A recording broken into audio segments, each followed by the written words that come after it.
کہتے ہیں کہ تجربہ جو ہے وہ حواس کا ذریعہ حصی تجربوں کے اور علم کی بنیاد تجربے پہ ہے.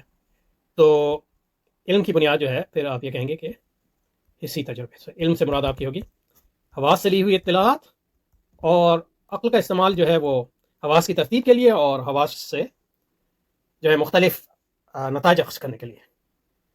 اور اس کی بنیاد پہ جس طرح کا آپ کا اور جس ٹائپ کا جس نوع کا آپ کا حصی تجربہ ہوگا، اس لحاظ سے جو ہے آپ علوم کو بھی تقسیم کریں گے. مثلا یہ ہے کہ طبعی علوم یا فزیکل سائنسز وہ سائنسز ہوں گی جس میں آپ خارجی اشیاء کا تجربہ، اور اس میں جو حادثہ جو ہے خاص طور پہ کار فرما ہوگا وہ لمس ہو گیا، یعنی مطلب ٹچ ہو گیا، ٹیسٹ ہو گیا، سماعت ہو گئی، بصارت ہوگی. تو جن چیزوں کو آپ دیکھ سکتے ہیں، جن چیزوں کو سن سکتے ہیں، جن چیزوں کو چکھ سکتے ہیں، جن چیزوں کو آپ چھو سکتے ہیں، وہ چیزیں جو ہیں طبعی علوم کی بنیاد بن گئی مثلا.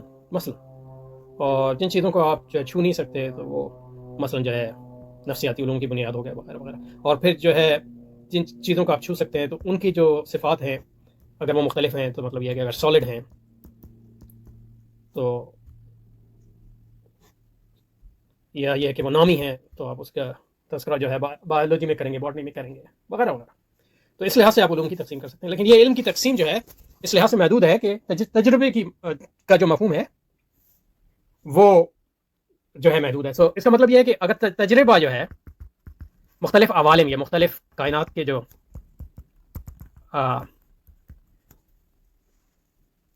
کائنات کے مختلف جو پہلو ہیں، اگر تجربہ اس کا ذریعہ ہے، اور اگر آپ تجربے کو علم کی بنیاد تجربے پہ رکھتے ہیں اور تجربے کا آپ کا مفہوم جو ہے وہ محدود ہے، تو اس کا مطلب یہ ہے کہ آپ کا علم کا مفہوم محدود ہوگا. اور اگر آپ علم کا مفہوم محدود ہے، اس کا مطلب ہے کائنات کے بہت سے ایسے پہلو ہوں گے اور یا بہت سے ایسے کائنات کے حصے ہوں گے کہ جن کے بارے میں آپ کا ادراک صفر ہوگا، کیونکہ آپ اس کو علم کا آپ کا علم کا تصور محدود ہے. تو جب آپ کا علم کا تصور محدود ہے تو علم کا تصور پہلے یہ مرتب کرتا ہے کہ کن چیزوں کا آپ کو تجربہ ہوگا، کن چیزوں کو آپ دیکھیں گے، کن چیزوں کو نہیں دیکھیں گے. جب آپ کے تجربے کا مفہوم محدود ہے اور آپ کے علم کا مفہوم جو ہے تجربے پہ منحصر ہے تو آپ کا علم کا مفہوم بھی محدود ہوگا. اور علم کے مفہوم کے محدود ہونے کا مطلب یہ ہے کہ کائنات کے بہت سے ایسے پہلو ہوں گے جس میں آپ جو ہے جس کو آپ یہ بھی نہیں سمجھیں گے کہ وہ موجود بھی ہیں، کیونکہ آپ نے جو ہے علم کا ذریعہ جو ہے اس کو ریسٹرکٹ کر دیا، اس کو جو ہے محدود کر دیا. تو آپ نے اپنی آنکھیں گویا کائنات کے بہت سے پہلوؤں اور حصوں سے بند کر دی.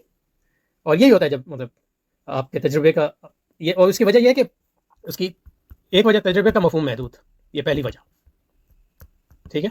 دوسرا یہ اس کو آپ نے حصی حواس تک محدود کر دیا، حواس میں بھی زیادہ تر خارجی حواس پر. اور پھر جو ہے دوسری وجہ یہ ہے کہ علم کو آپ نے تجربے تک محدود کر دیا. تو اس کا مطلب ہے جو ہے آپ کا علم جو ہے صرف محسوسات اور اس سے متعلق جو کائنات ہے اس تک محدود ہو گیا. یہ بات جو ہے اس سے نکلتی ہے جو اب تک ہم نے کیا. تو یہ آگے اس پہ کریں گے انشاءاللہ. تو یہاں رکتے ہیں، کافی ہو گیا تجربے اور اس کے مختلف اقسام اور علم کا مفہوم. تو انشاءاللہ اگلی بار جو ہے یہاں سے شروع کریں گے.